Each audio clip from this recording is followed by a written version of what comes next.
Hello, I'm Marcus. And I'm Nick.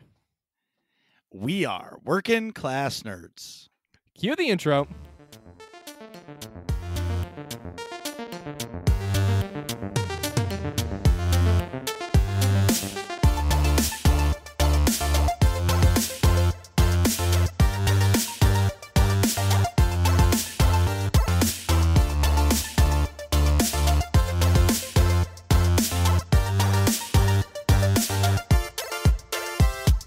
That's right. We are Working Class Nerds, the podcast that gives you no information about your favorite information. Today is Thursday, August 6th, 2020, and you can find this I Am Sick of 2020 podcast on Apple Podcasts, Buzzsprout, Google Podcasts, and Stitcher.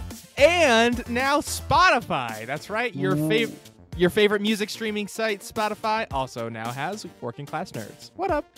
And I guess Amazon Music is going to be uploading podcasts too, so now you'll be able to get it on Amazon because I've already submitted our podcast.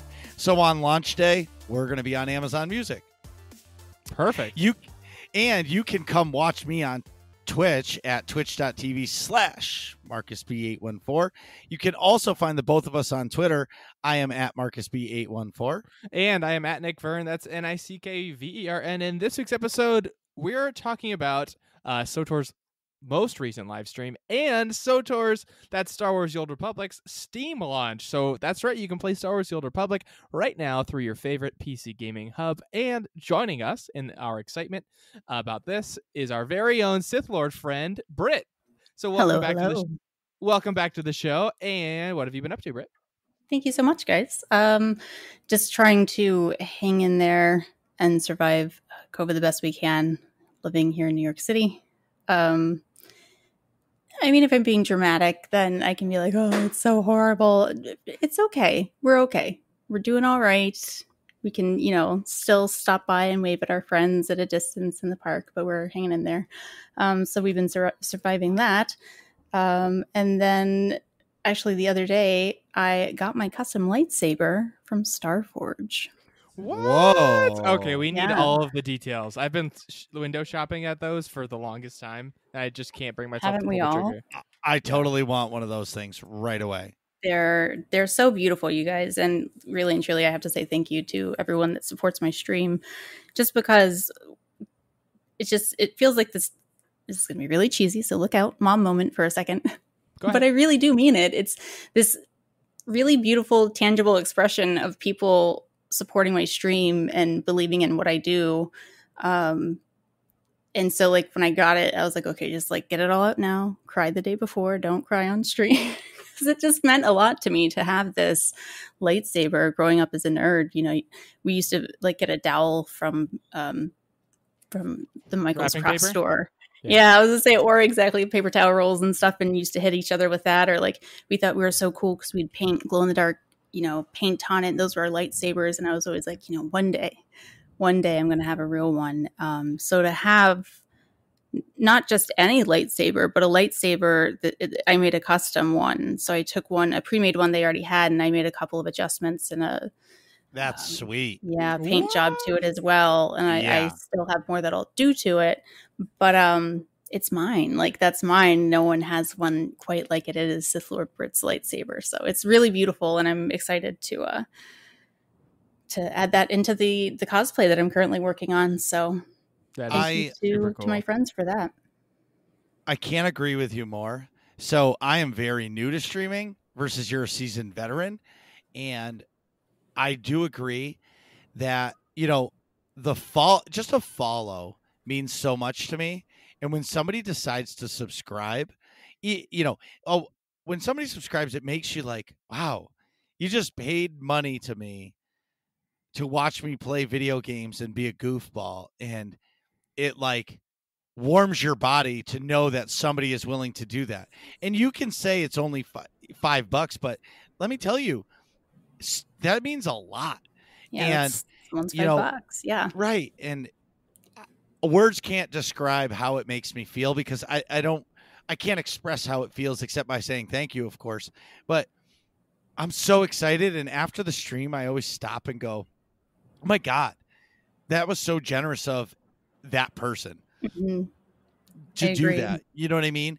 And the overall support of all the fellow and streamers, you know what I mean? Like, Mhm. how many times have you popped into my stream or rated me and, you're bringing your followers to me? Or when, when we're in our streams and you pop in and we talk about your stream, and then all of a sudden you like get an email that says, oh, Nick Verne started following you. And you're like, who's Nick Verne? But he must have been in Marcus's, you know what I mean? His Mhm. Twitch stream, because he actually listened. And that stuff, that's the magic of it. And believe it or not, it's not about the money for me. It's about the people that when I turn on Twitch, they tune in to watch me, just like everybody that listens to this crappy ass podcast, right, Nick? Exactly. I kind of feel bad for them that they actually listen to this, right? But they continue to listen to it, and I don't know why. It's beautiful. But something that is always awesome about your stream, Britt, is that you do so many different things with your stream versus, you're not just playing video games like me. I'm always just playing video games. Or you're like sitting on your couch with your husband and just chatting about everyday life and everything that's going on, which makes it almost like you're real. And I know you're real because Nick and I met your husband and I was gonna say, yourself you in know New I'm York. real anyway. Oh, right. Yeah. But we met you guys, but that's what I'm saying. But like, Yeah, you're not just playing a video game. It's not like a mirage, but when you're sitting there talking with your husband just about random stuff, or when you're making your cosplay outfit on stream, that makes you real. You know what I mean? yeah. And it just adds an extra element. I never thought that I'd be saying that I was a content creator because, I mean, I've been around since before YouTube was around. But then once YouTube was around, everyone had a channel, or remember when blogging was still very much a thing. I feel obviously that's a thing of the past. I mean, there's still some up and running, but not as prolific as they used to be. So back in those days, it was like YouTube was so easy to get a channel started and no one really grew huge. And nowadays, because it's been around for so long and their reach has gone so far, people's channels can just explode. And I was always like, oof, I wouldn't want to do that because I read comment sections and I would not be able to handle the YouTube stuff. So when it really got big, when YouTube got really big, I said, I'm never going to do that. I never say never, of course, because here I am. Making content on Twitch, and I really enjoy it. I got to start it as a hobby. It was more of a hobby for me. I didn't have that pressure of like, I'm trying to do this professionally or full time. And then, life throws you lemons, and I ended up pushing for like a more regular schedule, and using my stream as a way during COVID, obviously, to provide for schooling for my kids. So leaning hard into that was a hard decision to make. But like you, almost every time I turn off the cameras and stuff, I'm just like, wow, people go to work and work really hard. And I got to sit here and hang out with my friends. And I call them my friends because I genuinely like, these people are my friends. They come, they hang out, we get to know each other. We have relationships. We play video games together. We keep in touch. And I'm like, I got to hang out with my friends. Like, it's the most awesome thing in the world. So I love that I am on Twitch and I get the chance to do this. I didn't think that I ever would, but because I didn't think that I would be like a YouTube person. But I like that Twitch is there. I like the live stuff a little bit better. I don't want to have to do the editing and making it funny and adding in little sound effects and camera effects. I don't think that's my thing. I'd have to get someone else to do that. But the live stuff is like, you want to come hang out with me and be a goofball? 100% I can do that. So I like it a lot. And I'm glad that you're here doing it too, Marcus. I mean, I haven't been around much longer than you. I promise. It's for me with Twitch, I agree with you 100% because while you're live, so there's no edits. You know what I mean? And so if you get shot in the head in Call of Duty and you scream, a swear, see that, Nick? I didn't do it. And I'm floored. Yeah. And then, there's no editing that, where if you're doing a YouTube video, you're going to have to edit that because you want it to be, you need it to be for everybody to watch, or, for teens. And there's a lot more rules when you're making YouTube content, I feel like, Yeah. versus Twitch, because Twitch, you can just be you. And if somebody likes you, I've always lived by the motto, if somebody likes you, great. If somebody doesn't, it's their loss. And I've always lived that way. It's a lot more lax in the rules too, Mhm. because you are live and there's not someone immediately there moderating you, which sometimes I think in the beginning it made me nervous, and like anything else, you do it for long enough, you get really comfortable with it. The worst thing someone can do is type something to you. I mean, you know what I mean? Like it's no real damage can be done. So I'm very encouraging of other people that want to start whenever they're like, oh, it's overly saturated, and looking at it. We all kind of just call out Harris Heller because we all watch his videos. We'll be like, from the business side of things, or let's crunch the numbers, or let's look at this from a logistical standpoint. But I'm on the side of like, emotionally, if you want to do this, if you've ever wanted to try streaming, just do it. Just hop in. There's enough room for all of us because everyone is so different from each other. I really do believe there's enough space for everyone to be successful if they're willing to put in the time and energy. So if people are really in love with it, or you're really in love with the idea of it, just go ahead and try it. Yeah, the only thing I would say, if Nick and I both encourage everybody to start a podcast. 100%. Everybody. Come right? on down. Yeah, exactly. Do. Start it. You want to come on our show? Come on our show, talk to us, and then we'll help you start one. We'll give you all the tools to get you started, and just do it. And I'll never forget when Nick and I agreed we were going to do this, because what movie was it, Nick? Was it The Last Jedi? Yes, The Last Jedi. We were talking about it at work, and then we were like, why don't we just record this conversation? And so we decided to. Yeah, and we had sort of toyed around with the idea, like, hey, we talk about games all the time anyway. Why don't we just start a podcast? And then it was our discussion specifically about The Last Jedi. We're like, why don't we just record this? This will be the first episode. And sure enough, it was. And we barely knew what we were doing, obviously. So you can't have much worse of a start than we did. But squeaky chairs and all kinds of background fans and stuff aside. But I feel that way about my Twitch channel, though. I'm like, I like when people go and rewatch some of their original content when they hit a big milestone. Have you seen that? People will be like, 1 million viewers. Let's watch my first video and my first post. And I'm like, I deleted that so quick because I knew how bad it was. I don't think it exists anywhere, actually. So, yeah. And Nick and I contemplated deleting our first episode. And we didn't, because it's how far we've come. And so I guess the things I'm going to say is, if you're going to do it, be genuine, and keep to your schedule. Where I feel like podcasting, Nick and I hemmed and hawed for, I don't know, 3 weeks, 4 weeks about, do we do it every week or every other week? Yeah. And I think every other week was worked out great for us. I think it's perfect for us. Yeah. Because it holds us accountable to every other week, but at the same time, it doesn't overdo it where you get burnt out. Right. You know what I mean? Yeah. And this podcast, we don't monetize it. It's because we love it. And it's enough. Where Twitch is a little bit more demanding of that. Right. Mm-hmm. Because, if you want to be recognized, I believe you got to do 2 days a week and stick to those 2 days a week. Right. I've been trying to find that third day to do it and be dedicated, but honestly, it's really hard for me to dedicate a third day, so I don't do it. If I do a bonus stream, great. But it just so happens that my 2 nights work perfect for me because I raid and game and all that stuff. But just be genuine. That's all I can say, is just be yourself. No matter what, you're awesome. And you will find people that like to watch your channel. Yeah, I absolutely believe that. Even some of the smaller channels that I've been to or that I follow myself, that I really and truly love, I mean, they'll have, the same group of people there every single time I go.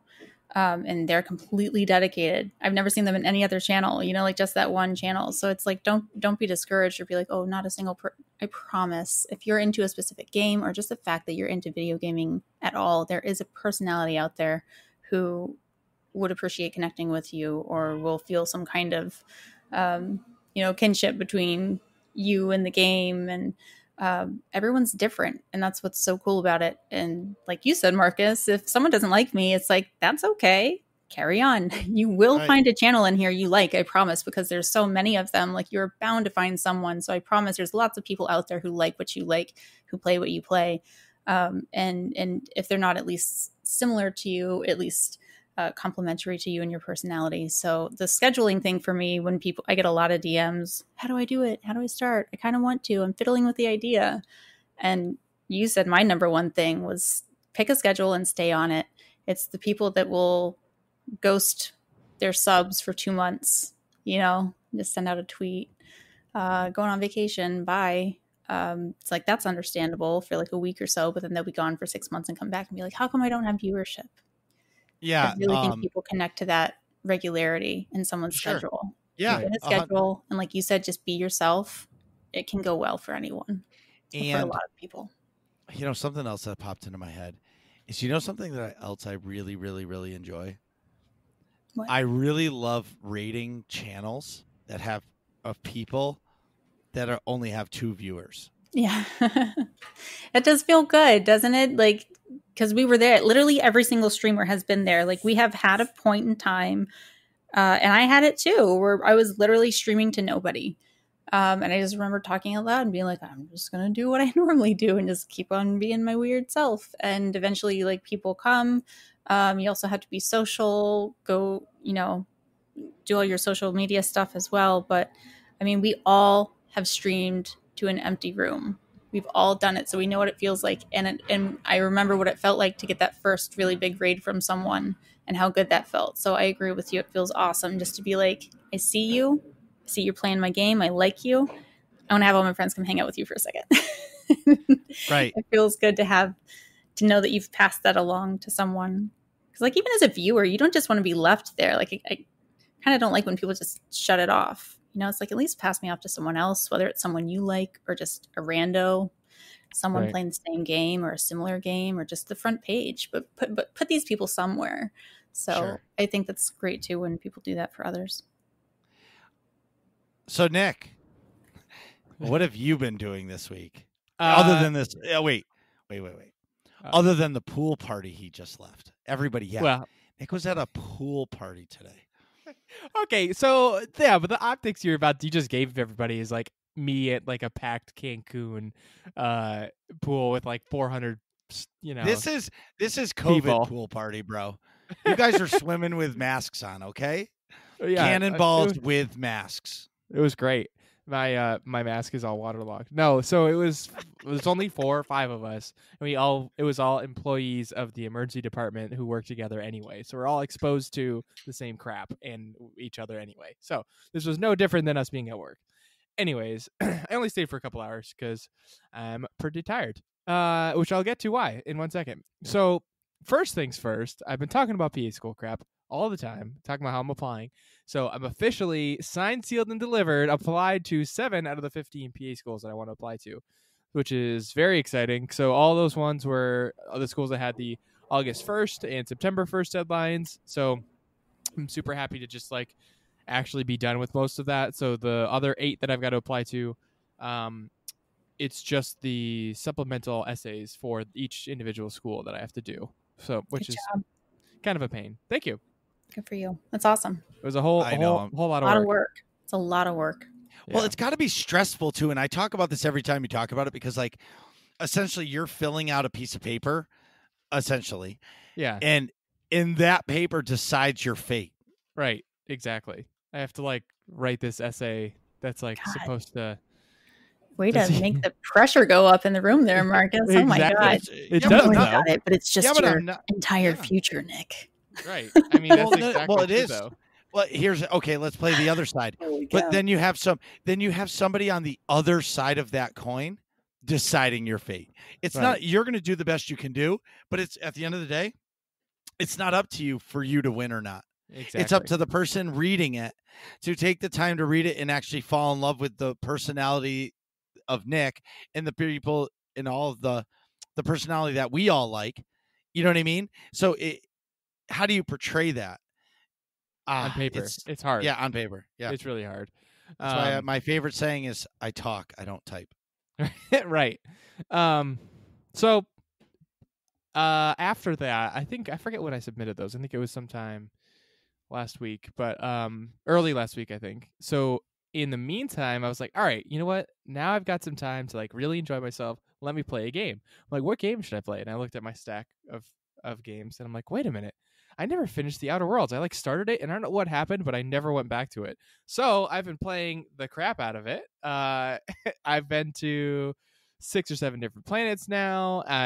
You can restructure your character, like skill points. You can pay to do that.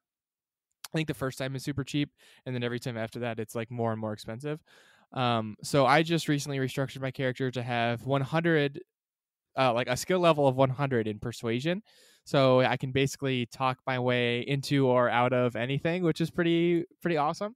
And that, me starting to play Outer Worlds really came in handy the past 2 days because a tropical storm hit the Northeast. I don't know if you're aware, but it was particularly bad for Connecticut and like the area of Massachusetts that Marcus and I live in. So we've had no power, no internet, and no cable. But because the internet's out, that means everyone's trying to use the cell towers around here. And since everyone's trying to use them for their data stuff, that means no one has data. So that basically meant I had regular phone calls, like mobile phone calls, and regular text messages that I could send, but even those would take 5 or 10 minutes to send. So I've been living in like 1988 for the past 2 days. Come on, 1995, bro. 1995. Well, with no internet. I'm trying to say pre-internet time. Right. So can I give you an update on that? Yeah, sure. So your town has 5 towers, okay? Okay. Your town, 3 of them lost their power. Oh, that makes more sense. Okay. Okay. Yeah. The first town in Connecticut when we crossed the line. Yeah. Closest to you. Yep. Lost one of their towers. And then my town has 1 tower, and that tower was down. Sorry, can't relate. Yeah, Can't exactly. relate. Well, it's because you guys have like 1 on every corner, right? Pretty much. So, yeah. So my house, believe it or not, we lost power for I think like an hour. Oh, really? But we lost internet for all the days. Oh, got it. Our internet turned on, yesterday at some point at night. Yeah. But my shop Mm-hmm. still has no power. Jeez. And a tree landed 6 feet from smashing the brand new addition. I was crying when I showed up. I was like, no. But anyway, yeah. So for my house, we have a generator, so we've had power, but so like we could shower, we still have hot water, we can still cook food, all that fun stuff. But yeah, no internet has meant the entertainment sphere has been very much lacking. So in order to where the Outer Worlds comes in, on my PS4, that's obviously not an online game, so I could still play that and save and everything, and it was totally fine. It worked great. And then later yesterday, so I just got power and internet and everything back all at the same time, like this afternoon at like 1:00 today. So it's been this whole like getting everything back is pretty fresh. I wasn't sure if I was going to be able to do the podcast today actually because of it, because I didn't have power, but or internet. So last night I'm like, okay, I kind of want to watch something, but I can't stream anything because I don't have any internet. So what do I have on my laptop? And I looked into my external hard drive that has all my stuff from my old laptop, and I remembered that I have the director's cut for all 3 Lord of the Rings movies saved on there. And it's like the 1080p Blu-ray edition. Like nice. I think I got them through some alternate means, but they're very nice. So they anyways, I watched Fellowship last night, and I really forgot how much extra content and fleshing out of characters and motivations that there is in the director's cut. It really lets you, it obviously it's all the same stuff from the original cut, but more fleshed out. And I really enjoy the director's cut a lot more. I'm probably going to end up watching the next 2 movies like over the next few days as well, just to sort of continue the story. But I think my opinion is that's the only way you should really watch those movies, is watch the director's cut. If you're gonna sink your teeth into 3 hours, why not just make it 3.5 hours? I don't know if either of you have seen the director's cut before. of either of them. I think the Any of first them. one I watched, but it's been so long because it was like a week-long journey to Right. finish that Miles. Right. But yeah, no, director's cuts are definitely worth watching. I think because My sister brought up a good point. It reminded her. She said it reminds her of watching like a TV show or like an HBO show version of the Lord of the Rings movie, because you can spend so much more time on different things, and you can almost like there were certain times in the like halfway through, like 45 minutes in, and then an hour and a half in or so, we were both like, okay, that could be like the end. They could have ended the movie there and done a next movie like here, because they covered so much stuff. And I feel like if we had a conversation where we were both agreeing, if they ever revisited or remade these or sort of are going through some sort of epic tale like this again, they really should only ever do it in that format of a TV show where it's in like The Mandalorian, it's 10-hour long episodes or something like that. I think that's a better way to tell the story, because you just have so much more screen time than a traditional movie where you're limited to 2 hours, or if you really want to get crazy, 3 hours, versus a TV show like that, you have 10 full hours of show. That's all three director's cuts of these Lord of the Rings movies in a manageable like attention span for your audience.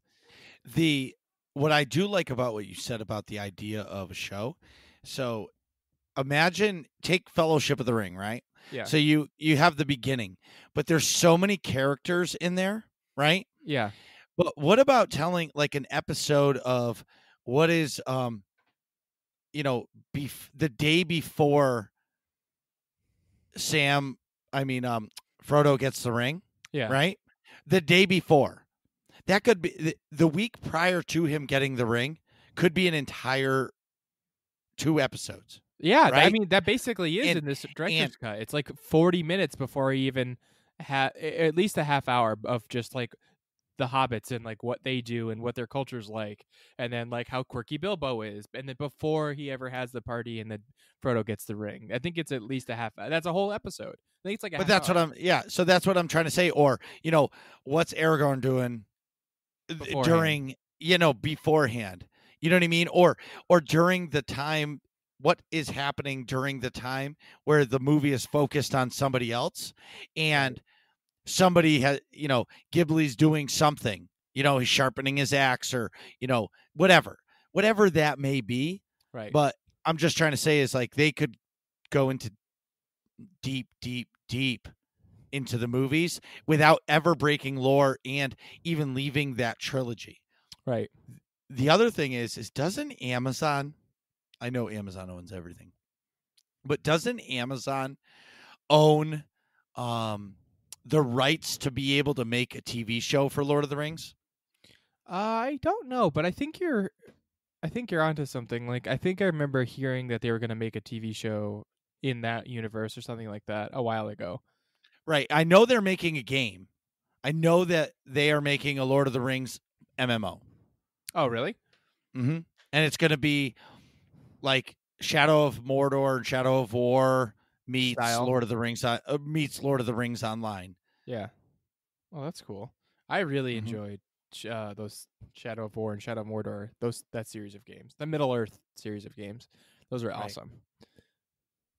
Talk about lore, but so anywho, besides my no power entertainment stuff, I donated blood again yesterday so that people could use my antibodies to get better from COVID. But whenever I do that, the way they have it set up at the hospital I'm donating at, the one I work at, I donate. It's a whole blood donation, so it's my red blood cells too. So, which means I've got less oxygen carrying capacity, so I get way tired way quicker. And I realized today that also means you get way drunker way quicker. So at that pool party, I drank 1 White Claw, and it felt like I had 4. So Oh my God. it was pretty funny. I had one, and then I got out of the pool to do a cannonball, and when I got up to walk, I was like, whoa. My balance was way off and everything. It was kind of funny. I'm like, okay, well, I brought 8, and I was gonna have like 2 or 3 and then give the rest away, and I think I'm just gonna stick with the 1. So do you guys remember Bill Nye the Science Guy? he like rebooted and kind of did this series for like at the grown-up kids that used to watch him when we were younger. He kind of directed them, I think, more at us, right? That wasn't a kids thing. Yeah, No, it's not a kids thing. More for adults. That feels like an episode that he would have done for that. It was like blood donation. Yeah, somebody Talking about low blood cells and low perfusion and energy and right. Hilarious. It was very funny to like be living that sort of experiment. So lastly, in tabletop gaming news, my friend Joey Feta and friend of the podcast Joey, his birthday is this weekend, so of course I'm going to be playing more Star Wars Legion, and I got him some more units and add-ons for his birthday. So you shouldn't have said that on the show. Yeah, but I know. I'll read the rest of my notes. I'm not going to say which ones because I know he listens to the show, but it is glaringly. That's the word, right? That's Did you get Ahsoka? Obvious. They don't have Ahsoka. What about a clone trooper? He already has the clone core set, so he has lots of clone troopers. Okay. But anyways, I'm not going to say what I got him precisely, but obviously I got him stuff revolved around that. So I'm pretty basically pumped. There's going to be an entire day of Star Wars Legion nap, Star Wars Legion nap, Star Wars Legion nap. Yeah, I don't know if there's going to be napping because me and Joey are pretty big into coffee, so it's probably going to be like Star Wars Legion espresso, Star Wars Legion bourbon on the rocks, Star Wars Legion espresso, and rinse and repeat. Wow. All right. Doesn't sound bad. No, definitely. I'm looking forward to it. That's going to be Sunday, so I'm pretty pumped. Sunday. Yeah, I've got my last thing before I let you talk about what you've got going on, Marcus. My schedule is work Saturday, then Joey's shindig Sunday, then I go on vacation for 3 days with my parents up in Maine, and then we're just staying at a little hotel, which will be kind of nice. And that is not a hot spot for everybody, so it is still safe, and we'll wear the masks and social distance and all that fun stuff.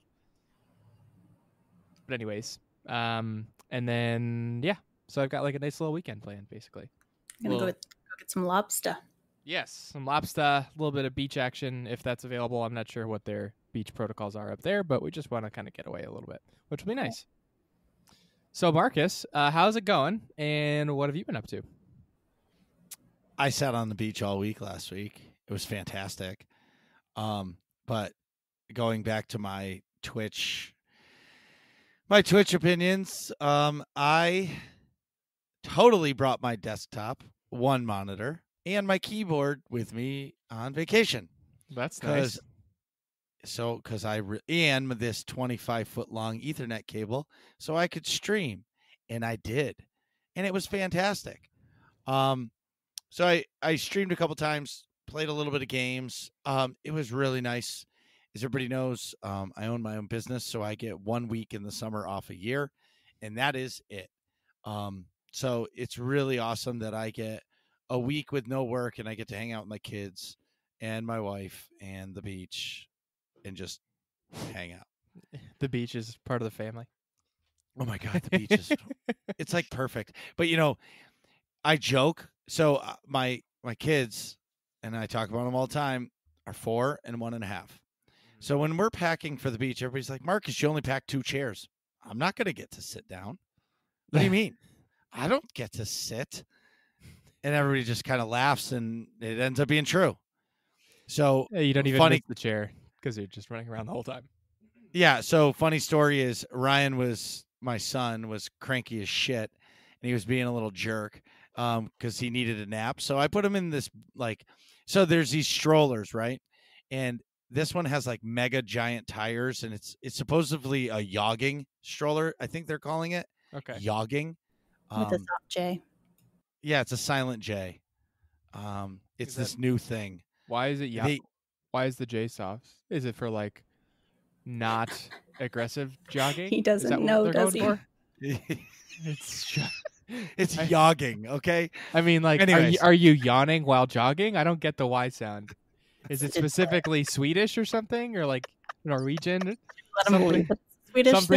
Something from Northern Europe. It's an Anchorman quote.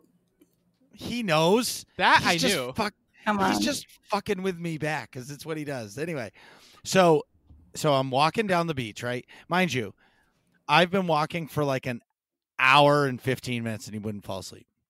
So we're cruising. He finally falls asleep. It's high tides coming in, and I wasn't really close to the water at all. Well, there was one giant goddamn wave. That wave came up. It's a good thing I was holding that stroller because that thing swept underneath that stroller and it kind of floated away. And in my hand, I was like, well, this isn't good. And as he came back, the thing jerked. Sure shit, it jerked. He starts screaming because I woke his ass up.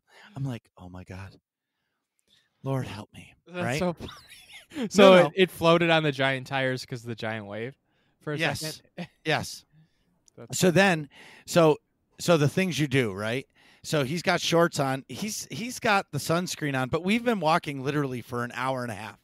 right. And I've got a T-shirt on because I was smart because I was like, I know it's going to take him a while to fall asleep. I'm not getting burnt. So we're turning around, going back because he finally fell asleep. And I realized it was really hot, and I was like, oh, man. So what did I do? I took off my shirt, put it over his leg so he didn't get burnt, but my shoulders went straight crispy. By the time I got back to the compound on the beach, Yeah. I sat on the towel, or not the towel, the blanket, and I just sat there for a minute because I was like, You can just feel the sizzle. yes, and I just sat there and I was like, I just walked on the beach for an hour and a half straight. And I'm a big dude, and I'm pretty nimble for a big dude, but man, I was pooped. Yeah, so that was baking in the sun. Anything you do Yeah. in the sun like that, it just tires you out. yes. So that was my vacation. It was fantastic. I learned how to smoke ribs, mind you, which they came out fantastic too. That's impressive. Anyway, so Wait. You can't just gloss over the smoking of ribs. What kind of apparatus did you have? Was it a smoker? Was it like a Traeger grill? What do you got? No, so it's a propane smoker. So there's one inside the garage of the house we go to, and I was like, well, why not? So we got ribs, and I made a rubbed it all up, and put them in there, and then put some barbecue sauce on it, and it was fantastic. So the propane is generating the smoke, or is it like a wood? No, there's like a fire? word. No. So underneath there's like a gas burner, like a stove. Yeah. So you control the flame just like you do when you're cooking eggs. And then Right. above it is a tray that holds all the water and the wood chips. Oh, okay. And you that control the makes more smoke, sense. and Got you can control the temperature. It's got the vent things. I'm not a big charcoal guy. Everybody out there who grills is telling me I'm crazy, but Yeah. I'm not. I'm a guy that wants to turn on the grill, enjoy a burger, and leave. I'm not saying that a charcoal burger doesn't taste better. I'm just saying I'm lazy as shit, and I'm not waiting 40 minutes for my charcoal to be ready to cook a 10-minute burger. All right. Yeah, I'm the same way. I think the convenience versus benefit is annoying. It's the same reason why I don't often use a cast iron pan for a steak. It's like I can do really good things with a regular grill. I don't need to like heat up the cast iron and season it and Right. all that fun stuff. Yeah. It's So, kind of a pain in the ass. So in gaming, I've come back to Destiny 2. And it's really good. I've been playing with Kat and Ven, and we've been doing all the story. Now, I don't know if I'm going to stick around past the story, but you know how like on your whatever social medias you use, you always get that one video game advertisement that gets you? It got me. So before Destiny 2 announced their expansion, it was always Pokemon Sword and Shield, and I saw it like 17 times a day. So what did I do? I bought the games. Oh my And God. I did play this. I played the snot out of the Pokemons, which, Nick, you should borrow one because you'll play it a ton as well. Yeah, but just let me finish the Outer Worlds first. I need to finish that. So I've been playing Destiny 2. The story's fun. It reminds me a lot of Halo, which I do love Halo. But anyway, I've been playing that. And then in SWTOR, on my stream nights, I've been raiding Nightmare, Explosive Conflict with Damage Control. We cleared Tothen's Horn, and we progressed to, I'm calling it phase 3 of the tanks. Learning how to tank in Nightmare and like learning that one mistake kills the whole group.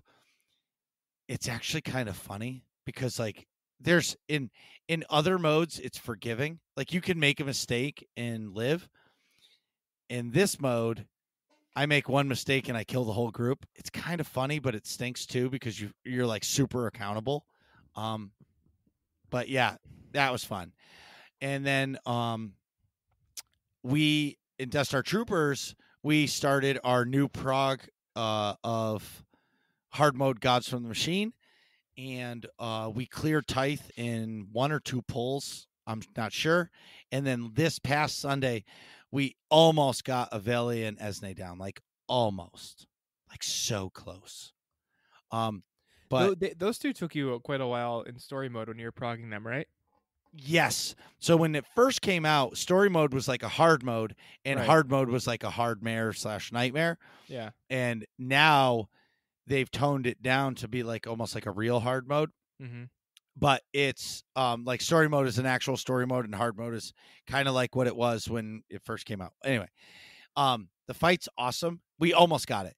We just had a few mistakes that happened, i.e. me, and we're almost there. So I really like raiding. I really do. And it stinks that I have to pay the SWTOR tax to raid, but that I'll discuss later. Anyways, the last thing is I need your help. I've been really stuck on a game to play and stream because I feel like I have Jedi Fallen Order, but I'm going to be honest, it's really hard for me to load into that game. Maybe, you know what I mean? I love Star Wars. Like when I'm like, what game am I going to play tonight? I have Jedi Fallen Order, and the game is fantastic, but I just can't find myself to double click to start it. Does that make sense? Yeah, I felt the same way with certain games too. It's just like doesn't draw you in as much, Right. Like it's fun while I'm playing it, but when I'm done with it, I'm like, okay, I'm good with this for a while. You know what I mean? Yeah. And maybe honestly, it's just I'm not into single player games anymore.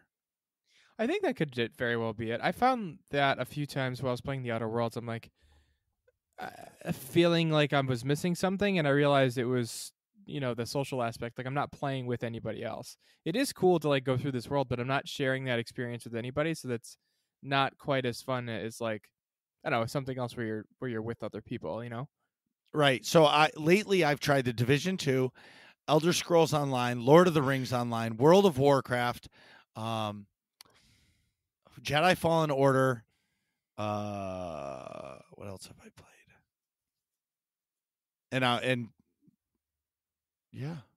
And Destiny 2.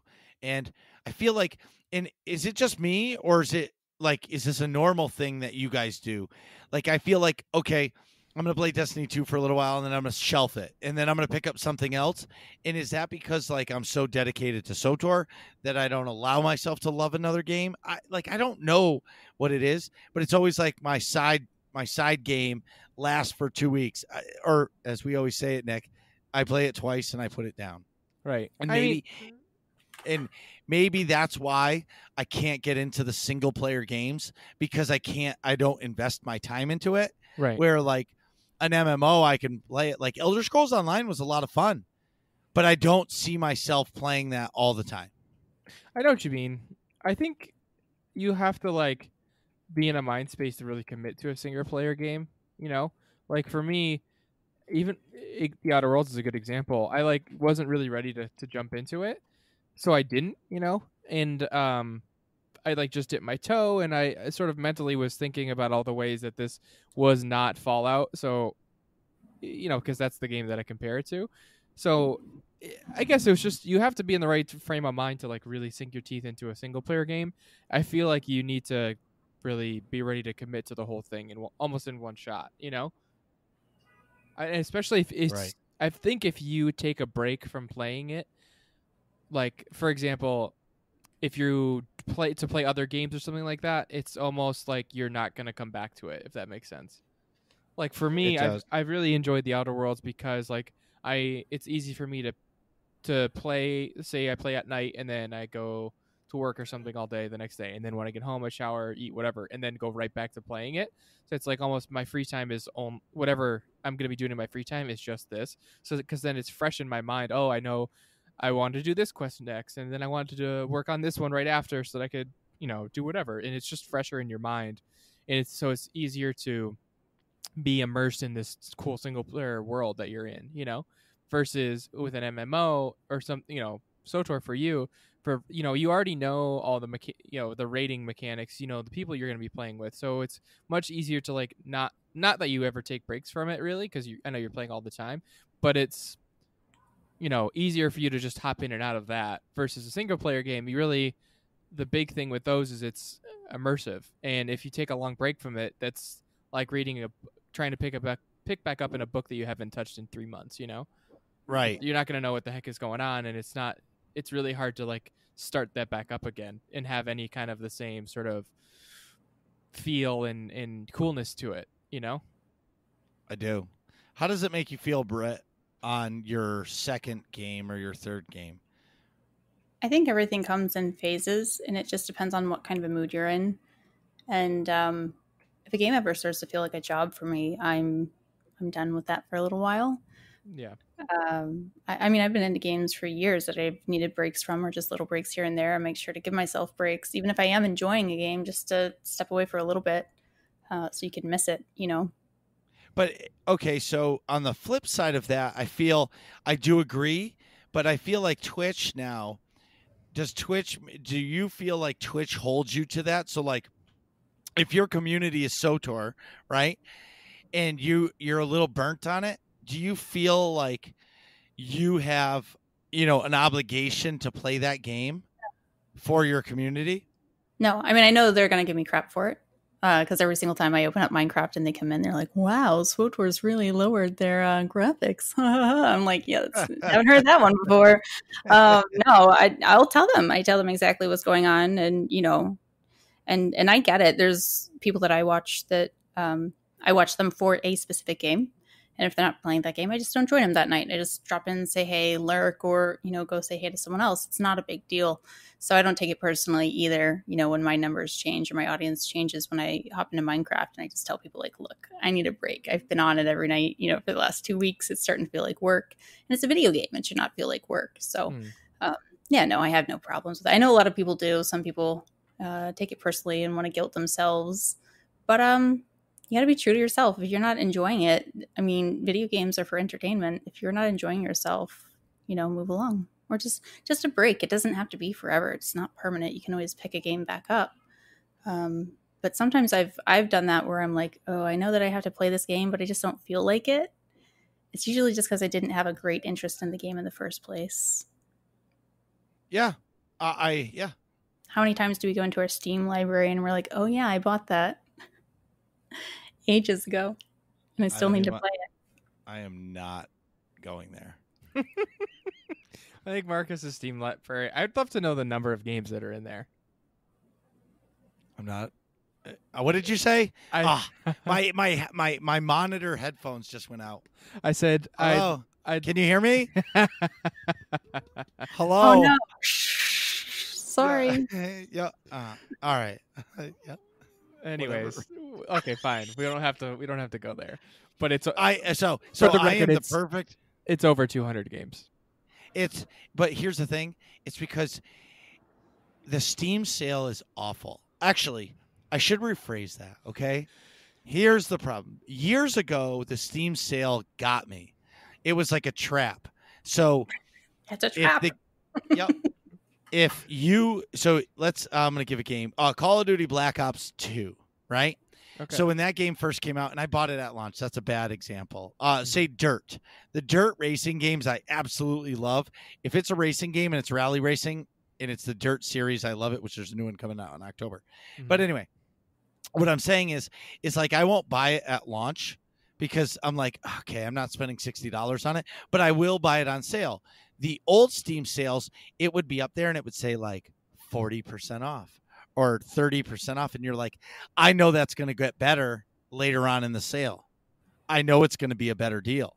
Right. So you wait and you wait. And then the last day of the sale, everything is on sale and it's extra discounted. And I'm like, oh, Red Faction Guerrilla. Watch the trailer. That looks pretty good. It's only $1.99. I'll play it. Next game. And I must have done that so many times. And like 90% of these games I've never played. Mm-hmm. And if I did, I've played them once and never played them again. There was a game back in the day.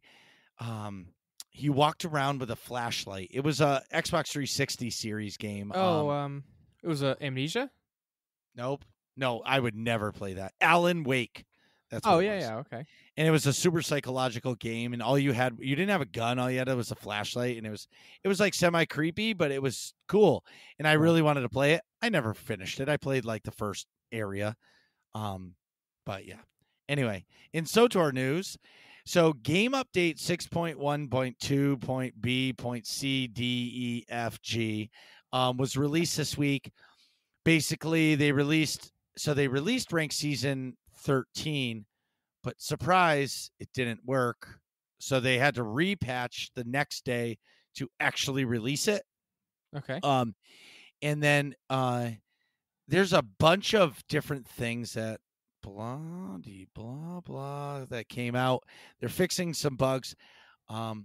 They extended the I don't know where that is. But anyway, there's a bunch of things that came out, which is really nothing. They were just fixing the Nar Shaddaa nightlife event. As Max calls it, it's bug watch. That's pretty much all they've been doing is fixing bugs. But on August 5th, Chris Schmidt typed us a note.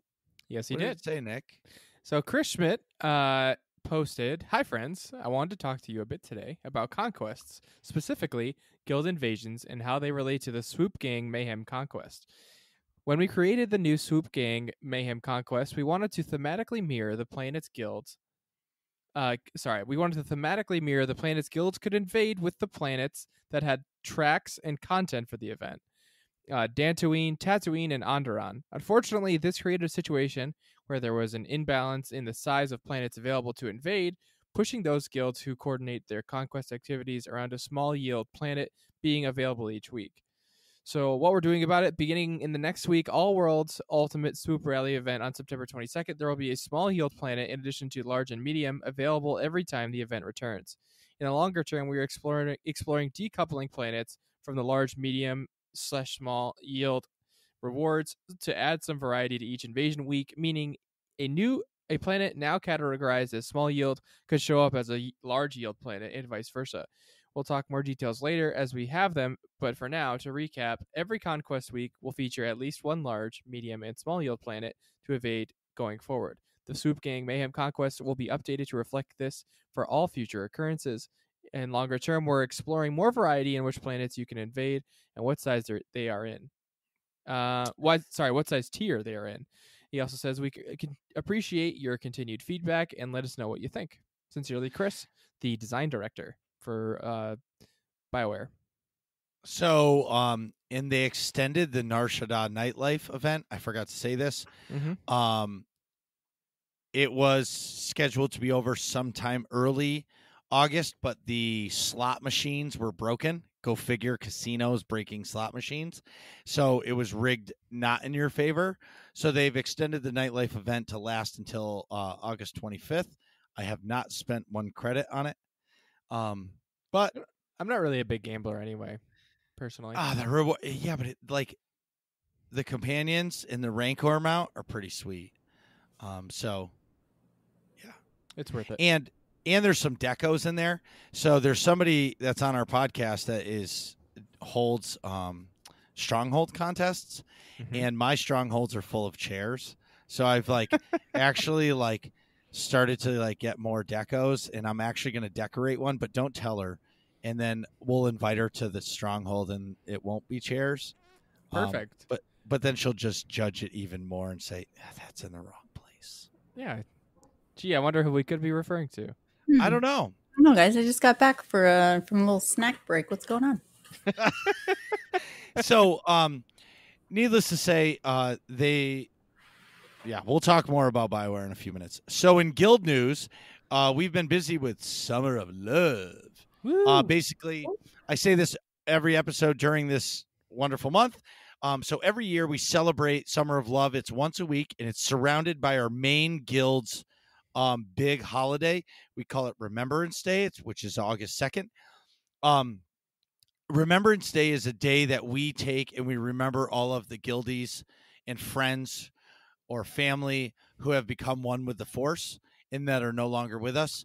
And it's a really special day. And with AIE, we have so many games and our community is so big. So it's simultaneously events are happening the exact same time in different games in different special areas. In SWTOR, we go to the Jurin Mountains of Alderaan, and we all just hang out up there, and the guild leaders or council, tell us a little bit about the guild and how this day came to be, and, some of the founding members that have passed away and become, like I said, one with the Force. And, last year, mine and Nick grandma passed away. Mhm. Yes, she was Nick's grandma too. She was my grandma. But and being there for that, it really helped me a little bit. I shed some tears, and Yeah. it's just a really awesome long hour time to celebrate people that you remember. And then during the Summer of Love events, Tuesday night this week, we had a special mandatory fun night with a little touch of mega. Yeah, but it didn't come out right, Nick. Can you read that sentence again? Because that just sounded terrible. Yeah, so on Tuesday, August 4th, we did a special mandatory fun night special with a touch of mega. See, that sounds so much better, didn't it? Yes. I don't know what happened the first time. Yeah, I failed. So we started the night on Rishi. They did some hutball there. I think they did some world bosses, but sadly, that tropical storm that happened that Nick was talking about. Yep. I was 20 minutes into my stream. I was feeling good. I was energetic. I was a half a monster in. Like, I was feeling good. It was a good stream. I had 10 people watching. Like, I was feeling good. And then the tropical storm jerk face took out my interweb. So when that happened, at the same time I lost internet, I lost power, and the towers must have went down. Yep. Because I couldn't even update Discord to tell everybody what happened. I just disappeared off the face of the earth. Jeez. And about 15 minutes later, I got a text message from Corley, and it said, "Dude, are you okay?" And I texted him back, and I said, "Yes, no cell service." I was okay. Remember, like back in the day, I was like standing in my driveway with my phone all the way up. I was trying to type, just trying to find a cell signal so I could send the text that says, "Yes, I'm okay." We lost power. We lost internet. Holding it in all different positions, trying exactly. to Right, like it actually matters. Right. You know what I mean? It makes you feel like you're in control of something, but I get it. Right. So, so that happened. But upcoming events, Flashpoint Fridays are back. They happen every other Friday. Mal hosts them. Basically, there are mounts you can get from running the Master Mode Flashpoints. So I think this Friday, it'll be a fashion Flashpoint Friday, which they're going to be doing like a fashion contest for the best outfit and goofiest outfit and stuff while they're running Flashpoints. Sounds cool. like a great time. That sounds cute. Yeah. That sounds really fun. Hey, Yeah. Speaking of things that sound fun, if all this sounds fun to you, go to AIE-guild.org, jump in the Discord, and ask for a guild invite, whether or not you play Star Wars: The Old Republic or any of the other games that we play, and we mean any of the games. Pokemon, Call of Duty, The Outer World, Animal Crossing, big Animal Crossing presence. Huge. It's yeah. a huge thing. They have their own tab, and like I'll go in it and just troll and just read it or scan it or lurk. I guess the lurk is the word. Right. And I'll read it. There's so many people that are playing that game. It's so crazy. And I don't even know what Animal Crossing is. Like I think it's like a Minecraft in a way. Yeah, it's like a Sims thing. You like make a little community basically. But anywho, if you play games, we'd love to have you. So go to AIE-guild.org and join us. We'd love to play games with you. I know you definitely have to go to the bathroom. Absolutely. So we'll be right back. Jeez, Nick, hurry up. We're trying to finish this podcast. And we're back. So today We're discussing Star Wars: The Old Republic's Steam launch and their live stream that went over all of their new updates that they've come out with. So, Marcus, want to take us through this a little bit? So they surprised us all. Content creators, players, the world was surprised when they launched on Steam on July 21st, 2020. So the funny part is for about a week or two prior, people were finding the Steam file in their game folder. So like we knew it was coming. We didn't obviously know when. But the funniest part is, and craziest, I got a burp. Hold on. Sorry. I did not want to do that in the microphone. Anyway, We appreciate it. that very next day, there was 35,000 people on Steam playing it. Because on Steam, you can track how many players are actually playing it on Steam. Mhm. And the Steam version of the game has no bitrater, which if you play Star Wars: The Old Republic right now, you hate bitrater because it messes up your launcher all the time. It like quadruple checks that you're the real person, but in the process, it just breaks the game. It's awful. I just downloaded the game on Steam. I have not launched it via Steam yet, just because I've been too busy. But as soon as I get the files transferred over, I will be logging on Steam and I will use Steam from now on, just because I want to get rid of bitrater. But crazy things. So in Star Wars: The Old Republic, the way they handle big loads of players is they make instances to the planets. So I remember, I don't know if it was like day 2 or day 3 of Steam. I went on to Tython, which is the first planet of a Jedi, and there was 12 instances Wow. of the game. Korriban, there was 10. There was, for a short time, we logged in and there was server queues to get in. I mean, it went lightning fast. It said you were number 200, but you were in like seconds. But still, We haven't I seen think, that in a while. well, a long time. And I have a friend, shout out to Rick G in the place to be. He is a longtime MMO player. And he played SWTOR when it first launched, and then he came back to it a little while later, but he hasn't played it since. But he said once he saw it on Steam, he started playing it again, and he's like, I'm having fun with it. So for that, I think it's really cool that they, pushed, I guess I could say, and did this, because think about all those players that, I know myself, I was like that too. Like if it didn't come out on Steam, I wasn't going to play it. So many people still have that mindset. If it's not on Steam, I'm not playing it, because they want one launcher for their games. But now that game is on it, so now they're playing it. The game is busy. Friends have also been doing flashpoints with first timers who are watching all the cutscenes and like mesmerized and talking in like the group chat saying how awesome this is. I mean, that was me, a couple of years ago when I first played through everything.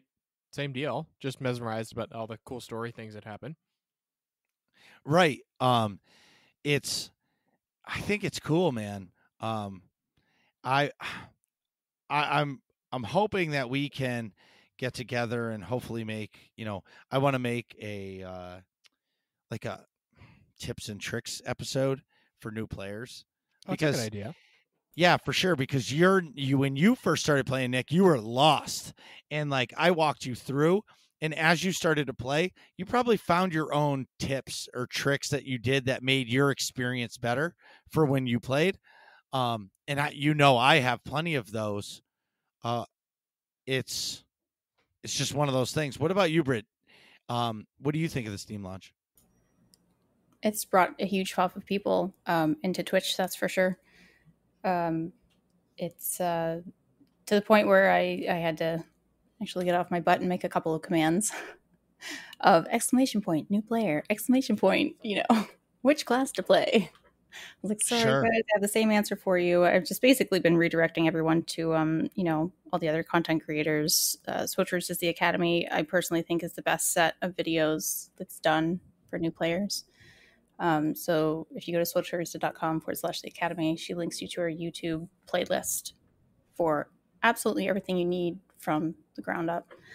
I love those. So I've been suggesting those. I made a whole bunch of new commands for all the new people. And it's nice to see people who are excited about a game you've been in for a while, because it's like being at a new job and you see the new guy who's excited to be there and you're like, yeah, just give him a little while. He'll figure it out.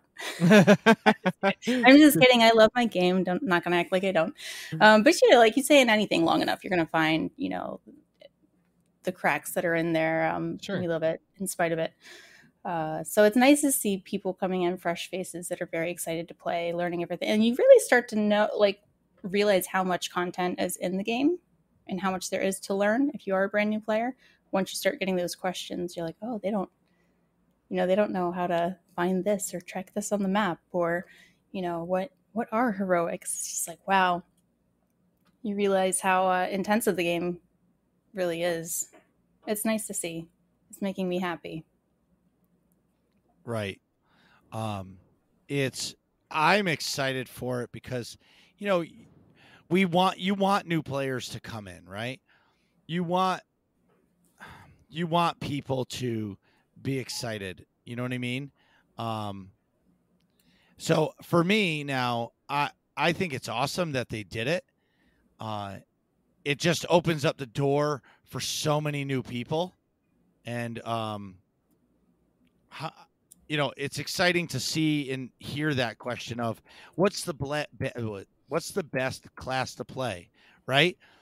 And for me, that right there is everything. So and then so in that same realm of Steam launching, sorry, I was just getting it up. The team had a live stream. Mm-hmm. So we got Keith Koenig, Yep. Eric Musco, Charles Boyd, and Chris Schmidt. It was a 4-way Zoom style call. They're all working from home. Yes, Musco has a pug that was sleeping on the bed. Everybody wanted the pug.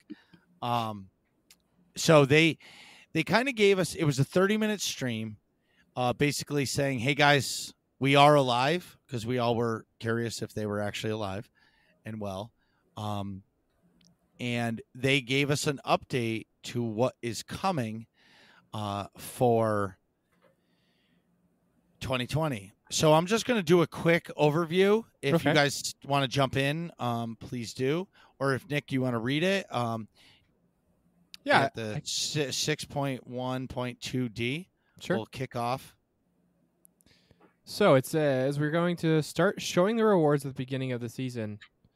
Scroll all the way down to the bottom. Oh. Sorry.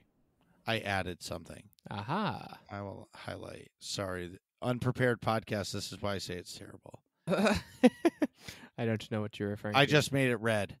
I see. Oh, I could not even see. They're not. Yeah. It's not bad. You're just keeping it real. That's all right. Well, I found this awesome breakdown of it. Right. So and let me go through it. So 6.1.2D will kick off the start of PvP Season 13. And then 6.1.3 will be Phase 2 of Steam. And I'm not sure what that's referring to. So that is, they're going to do Steam trading cards, and there will be Steam achievements. So basically all the achievements that are in the actual game will now show up in your Steam achievements list. Oh, okay. Did they mention how that, if stuff you've already accomplished will carry over, or no? They say it will. So if you've already completed the achievement, you're going to get it in Steam. So one day you're going to log into SWTOR on Steam, and all of a sudden it's just going to be ding, ding, ding, ding, ding, ding, ding. Yeah. For all the achievements. Oh, that's cool. I'll have to download it through Steam then so I can get more Steam achievements. For sure. So in 6.1.4, the new seasonal event is called the Feast of Prosperity. So what do you think of that, Brett? I absolutely love events, and I'm excited to get a new one. I don't. Yeah. Nick, it's basically going to be based off of, I'm guessing, Thanksgiving, because it's coming out in November, and it's going to be a yearly event. Mm-hmm. So they do the nightlife, not nightlife, the nightlife event once a year, and then Life Day is once a year. It's just going to be another event like that, which cool. That's cool.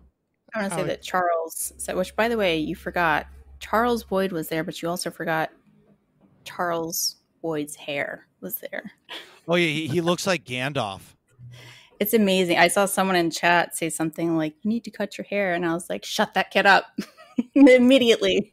He does Nick, not know of what he's. Yeah, Nick, I'm gonna find the picture because he literally looks like Gandalf. It looks Okay. amazing. It's beautiful. I definitely have. It's very Jedi-esque. It's a Yes. good look. That's awesome. But he was mentioning how this is going to be coming around annually, and he said that it was a Hutties event. So this is put on by the Huts every year, which I thought I had to go back and listen to it a second time, but I heard him throw that in there, so I was like, okay, all right, That's cool. I'm down for that. It's pretty cool. Yeah, that seems fitting for like an event centered around like eating large amounts of food to be Hutties, you know? I was Right, say, so it says it makes sense, yeah. So I'm excited. So the breakdown of it is it's a new recurring seasonal event for fall, multi-week duration, feast themes, minigame missions, non-combat for the Huts, group to defeat world bosses for rare ingredients, repeatable daily and weekly missions, of course, earn reputation to unlock special feast of prosperity rewards. So basically they're going to lock, they're going to gate you at your reputation to continue the story of the event. Yeah. Complete achievements for titles and prestige, and then new reputation, gated story missions. Hey, I just said that. So what comes after that, Nick? So after that, we've got 6.2. So holidays this year, we initially wanted to get 6.2 out at the end of the summer, but the team decided that in order to deliver the true vision we want players to experience, releasing it around the holidays would be best. So basically, this is where I am frustrated with the game, and Okay. I think it's bullshit. So they're calling it Echoes of Vengeance. So there's 2 story updates. In one, they're going to be doing a new Mandalorian flashpoint. So face new enemies and old as the conflict erupts among the Mandalorians. That's going to be a flashpoint. Okay. And then they're going to do the continuation of the story of Kira and Scourge and Satil Shan's story. Mhm. I'm calling this the COVID cop-out, personally, because, you know, I understand it's hard to go from working in an awesome office to working from home. But at the same time, all of the other major MMOs are going to be releasing their content on time. This update was supposed to be released in April originally, and COVID really hit in like end of March, early April. So for me, I'm calling the bluff that it was like they weren't prepared and they were going to delay it anyways. And it just so happened that COVID happened. And I'm being really cold-hearted here that they just played the COVID crisis to the fullest to be able to delay it to the end of the year. So they didn't need to release any big updates. That's how I feel. Because I can't see how other games can release a content cycle and keep it current where this game cannot. And we're the second largest IP in the world. So I think that's valid. Pretty valid gripe. I will say, just sort of on the flip side, I'm pretty confident that they don't have nearly as many resources as the other games do. That being said, needing to delay it and, you know, their reasons for delaying this update, yeah, I don't know that. And so I can't really come up with anything to counter your point there. But I definitely know that like them not coming out with content when other MMOs are is just because their development team is so small by comparison, you know? But and I do agree with you, Nick. And Britt, I do want to hear your opinion on this. I just want to say this. But they're saying holiday 2020. That's still 6 months away. Yeah. Well, 4. Sure. I mean, the end of it would be 6 months away. Well, but no. Yeah, but go back. We're in August now. We're in August now. This was back in April. yeah. You know what I mean? So we're talking. It's almost a whole year. We're waiting for. How long is this story going to be? It's going to be a 45-minute long flashpoint. And how long is the story going to be? Is it going to be as long as a chapter of Knights of the Old Republic and Fallen Coffee? Maybe. You know what I mean? I mean, maybe it's going to be really long and they'll surprise me, but I just feel like the content cycle that they're putting us in is just to string us along, and the COVID actually helped them get the forgiveness to wait that long for an update. They did say that it's because of the voice actors and actresses, but I'm pretty sure they were supposed to release this in April. So they must have had all these things done already. I don't know. So I got invited today to play devil's advocate. Right, Marcus? Okay. Yes. Well, He kind of he was kind of like, I see that you're not agreeing with me. What's going on? Which is no, fine. not at all. No, I would like you to change my mind. Shout out to Intisar. He told me he completely disagreed with my opinion. He's such a nice guy. He is an awesome guy. He's good people. I'll say I think you've got a good conspiracy theory going, because that's how it feels to you as a consumer. Because we are consumers. This is, Correct. It is a game. Yeah. We don't own it. But I think that a lot of fandoms do that too, where it's like, well, I paid, so I get what I want. And it's like, to a degree, we do. Yeah. But it doesn't mean that we get to necessarily dictate everything. And I'm not saying that asking for regular content is dictating, because it's not. So I actually went to my own guildmates just to ask, because my guild, shout out to Pandemonium. They can be found at pandaguild.io. Shout out to Pandemonium. Shout out to Panda, the nicest group of people, I swear to God. The SWTOR section is on the small side, but we've been there forever. So it's just like we're a tight-knit group of friends that, we come back and play. But we've, went through our ups and downs of having lots of groups to getting smaller, lots of groups and getting smaller. And we're just in that phase of like, we're playing casually. And to have it bring a lot of happiness to us. We don't want to be in that where there was a lot of teams and a lot of drama and a lot of stuff going on, a lot of stuff to manage. And it was like, we're kind of enjoying the lull that we're in right now.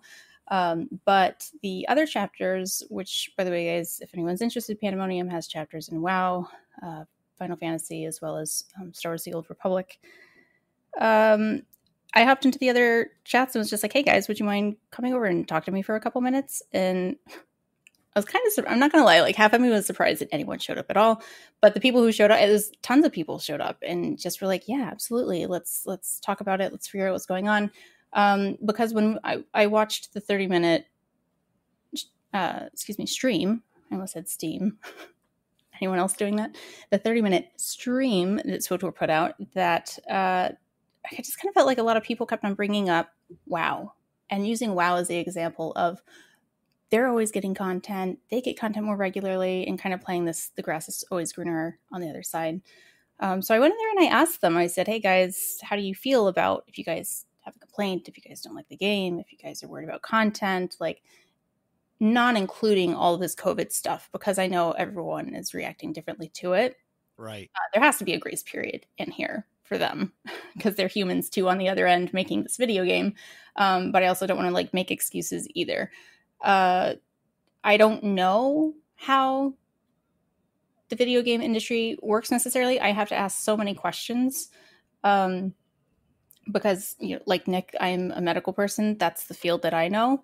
So when, right. It's like asking something completely different is just like goes right over my head. I have to ask really basic questions to understand. But I do understand that regardless of how little I know, I do know that there's humans at the other end of it. And they understand. I believe that they love the game as much as we do. And I don't think that they're doing anything to be facetious or to hold anything back. And I'm absolutely sure, like most companies, they have things that they can't talk about, even though they want to probably scream it at the top of their lungs and be like, guys, these stupid legal, technicalities or these operational difficulties are holding us back, and they just probably can't tell us, Right. certain subjects, and I get that. So I'm gonna lean into that and be like, I'm just kind of hoping that that's what a lot of that is. But I kept on getting a lot of the comments that, WoW keeps getting this, WoW keeps getting this. So shout out to all of my Pandemonium guildmates who sat with me for a couple of hours, actually, and we had such a great conversation. Just that went a direction I was like, I think we need to explore this one day, Marcus. But WoW, the WoW guildmates came in and they were saying that they get multiple dungeons. At least in this last year, I'd asked them, what releases have you guys had? Which I could have easily Googled, but I wanted to hear it from a real person, about how satisfied they are with the amount of content that they get. They were saying that they had one dungeon release in 2020, and they have another expansion that's expected later in this year, which is the same as SWTOR. Well, it's actually, so I'm going to jump in right there. It's not. So we're getting a story update for SWTOR.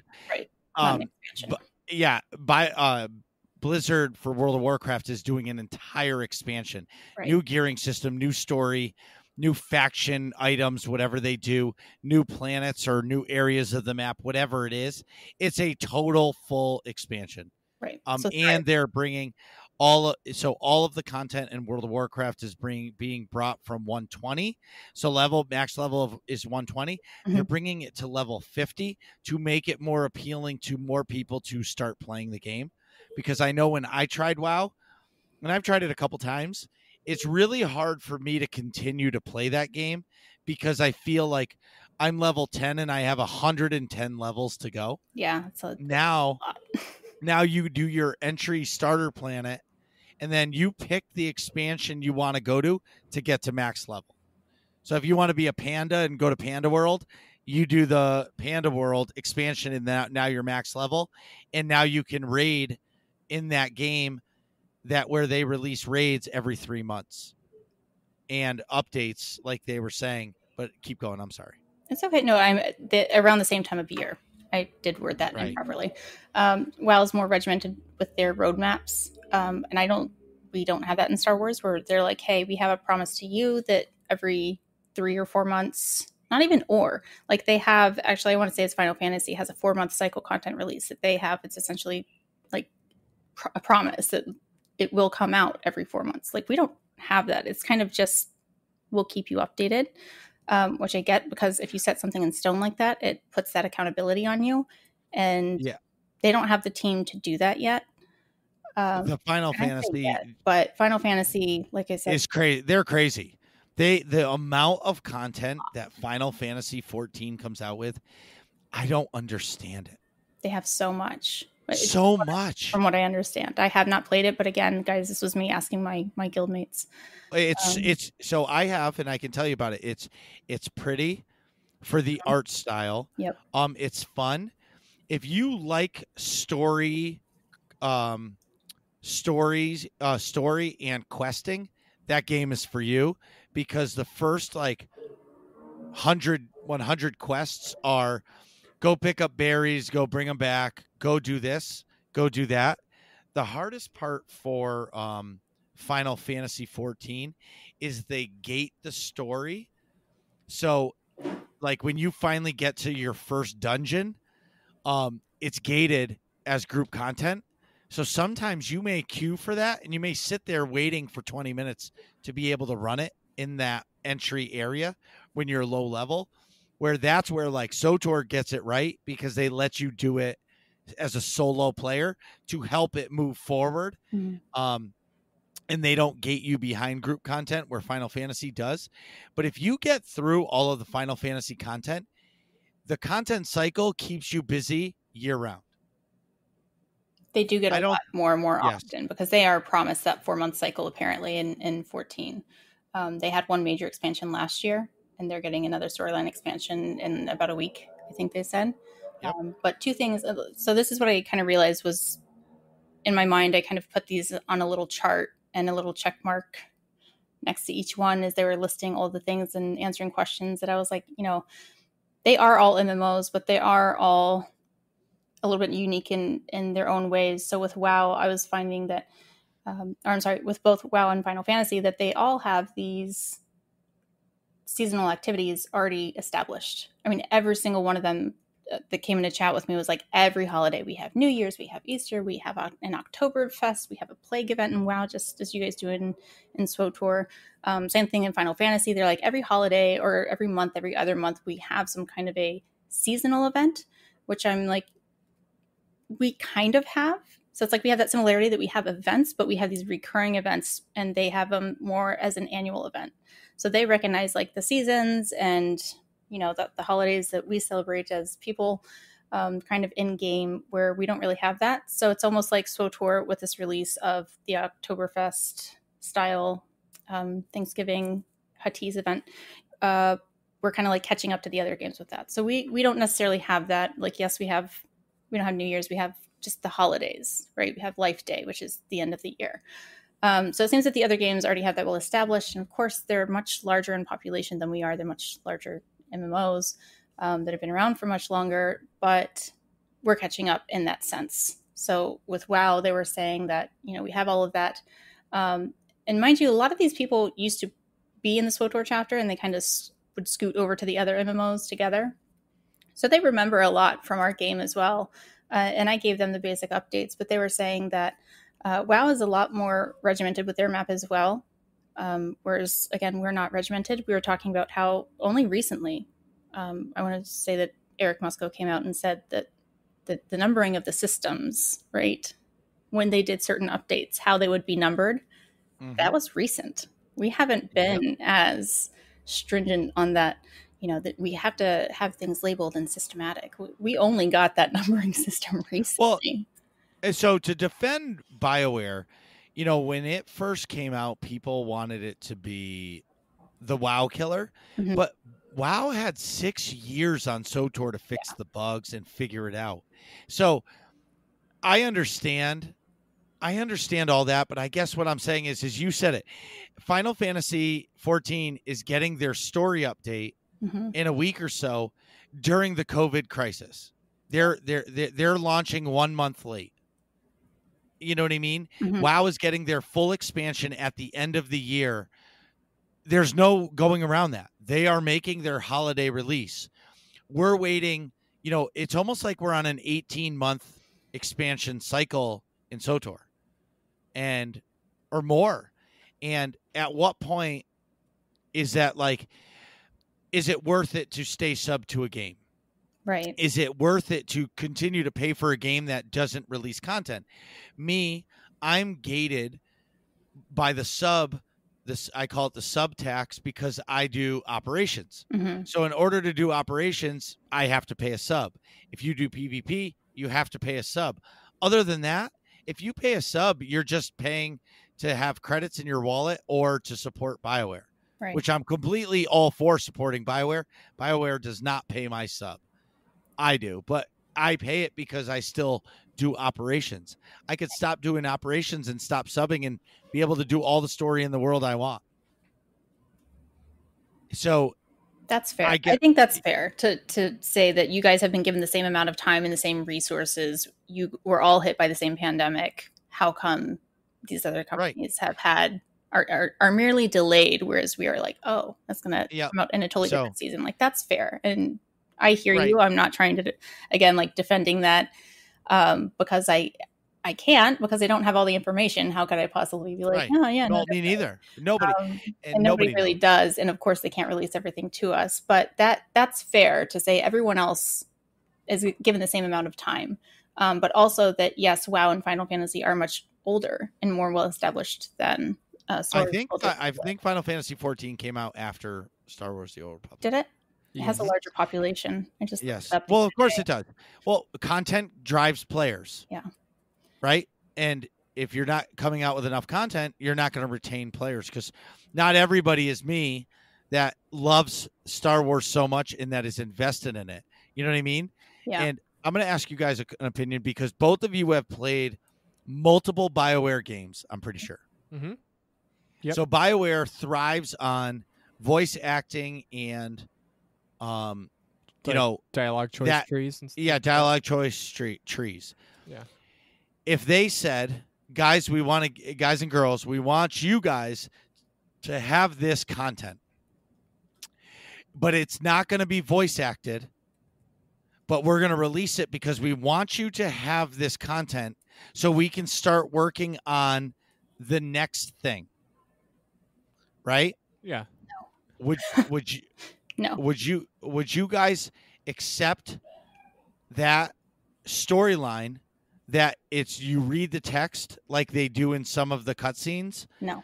currently and enjoy the story, and then once the voice actors and actresses finish what they're doing, they re-release it almost as, hey, play it again and see your choices, but we can progress the story.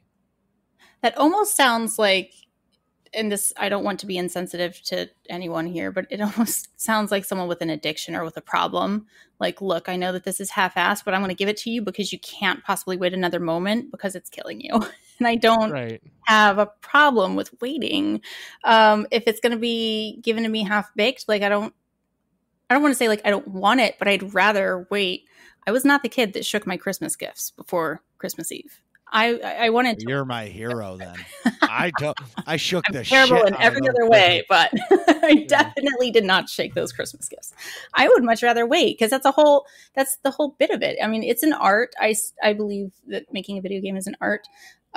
Just as, you know, people who make food, chefs with their food, anyone with you know, Bob Ross over here with a paintbrush and paint, what they're doing, they are creating an art, and leaving out a portion of that would be like, hey, Bob Ross is doing a gallery, but like, don't mind that nothing's framed or there's no signs. It'd be like, no, wait, just let it be completely done. But I'm a different player than other people are. I know that for myself, I play a lot more casually than a lot of people. A lot of other people consume this content like crazy and they just eat it up. They do that grind. They get the burnout. And I like to avoid that. So we have to keep in mind too, that there's people that don't even play as often as myself, that play more casually than myself. They're also not dying for the content to come out without voices. They'd be like, no, hell no, just, you know, kick it back. Just wait. Because there's so many other things and so many other elements to this game that we have to play that's why would you send it out incomplete? Like, no, I absolutely would not be interested, because that's a part of it. That's a piece of the artwork, to have those voice actors in there and creating color to these characters and having it personalizes it and makes them more like people. I would absolutely not be interested in that at all. I'd rather wait and have it done correctly rather than get it released early just to have it. What do you think, Nick? I was just going to say, my initial reaction was kind of torn. Like, I can kind of see both sides of it, where if you wanted to do something just to get content out, I don't mind like that format of a game. But then as I sort of started to mentally digest it, like, yeah, but if you did that for SWTOR, you know, a BioWare game, that goes so far from their core signature. Yeah, their signature. Yeah. So like, that defeats the purpose of putting the content out if you're not going to have the core element that makes the content great. You know what I mean? So like, on the flip side, let me show you like a bad example of doing that. Fallout 4. So Fallout's one of my favorite franchises of all time, and one of their things that they're known for is sort of the quirky dialogue options in a similar but different way to BioWare. Well, the way that they got away with having this giant catalog of different dialogue options you could have is because it was not voice acted for a long time, when your protagonist was not voice acted, but all the responses were. So in Fallout 4, when they came out with a voiced protagonist, that greatly limited the number of dialogue options you could have, and you know, therefore your story options of what could happen were also wicked limited. So it took largely away from the signature of the series, and it made fans like myself disappointed. So I think if you came out with if you know, in this case, if BioWare came out with something like that for SWTOR, where they removed the voice acting just to get the content out quicker, I think especially for a story expansion, you know, or story update, I should say, that's so far from their signature and so far from the core of what makes that story great, that it's not worth it. You know, it's like that'd be like, I don't even know how to describe that, but So a cheeseburger what's your with cheese, you know? well? So you're willing to wait 7 months for that update? Yeah. So it's voice acted. Yeah. Now, what about a casual player who may pick it up and say, "Ugh, there's nothing for a while. I'm not going to sub again. I'll be back once the update comes." And, See, and they will. When the update comes, they'll come back to it. You know what I mean? Right. Like, that's just kind of the consequence of it. And I think as a company that has to keep the lights on, they know that. BioWare knows that. This team knows Yeah. that. Like I said, I think that they care about it as much as we do. But like, also think of this: if you're working as a dev and you have 3 groups of people who play super casually, you know, the middle category where I fall, where I play regularly, but definitely I'm not, you know, a Nim Raider over here. And then you have the hardcore people. It's like, what percentage of the sub money that's coming into that team is from just that top tier of Nim Raiders? And then 2%. everyone else in the rest of the game who's okay with waiting, but everyone who just eats this content up within the first week are like, okay, now we want more. Okay, now we want more. Now we want more. Who do you think that they're here to satisfy? They're going to be like, are we going to bend over backwards to make these 2%, to make the 2% happy? Or are we going to do it correctly? Because like you said, Nick, if this was a newer game that hasn't been around for a long time and they hadn't established themselves as, hey, this is kind of our thing, they would be able to kind of get away with that and say, hey, we know that we played these couple of games with voice actors, but let's do this one a little differently. We could forgive them for that. But they've been around for way too long, to kind of like backpedal on that and be like, okay, well, let's just, as like a patch or a cover up. They would not be able to do that now. People love this game. It's been around for too long for people to say, we'll accept something that off from the usual. I would much rather them just hold on to it, let it cook, let me know when dinner's ready, and I'll enjoy it. But like I said, I was explaining this to my guildmates, and they were saying with WoW, they understood the whole replayability portion, and they're saying that the reason that they went to WoW was because the replayability of that endgame content was way better than SWTOR's. Right. So the amount of those operations and the bosses and the levels and the tiering system, they explained everything to me. And of course I didn't absorb it because mom brain, but I was like, holy cow, they really do have so much that they can go back and repeat. But then again, that's WoW. You go to Final Fantasy, they are storyline, all story. And it's a beautiful game. But their storyline, not so much the end game stuff. And then you have us where it's like, I tell new people whenever they hop on my chat and they're like, is this game worth playing? Which I always think is a cute question to ask, right? Like, nope, it's crap. I'm just streaming it for the hell of it. Like, of course, it's awesome. It's Star Wars. Like, we love this game. But we're different also because we have storyline. And Final Fantasy was telling us, like, you guys kind of fall in the middle between us and WoW. WoW has no storyline. You guys have good storyline. We have awesome storyline. So you have to consider also, like, who's subbing and for what reasons, because the people who say we don't have enough content, you also have to consider that when people just say content, that's a really big blanketed statement. I mean, in our game, we have PvE, we have PvP, we have the 3 different difficulty levels and all of that, of course. We have what people would consider to be dungeons and then mini dungeons. We have the whole uprisings. I have players all the time who come to me and they're like, what's an uprising? What's this uprising section in my legacy?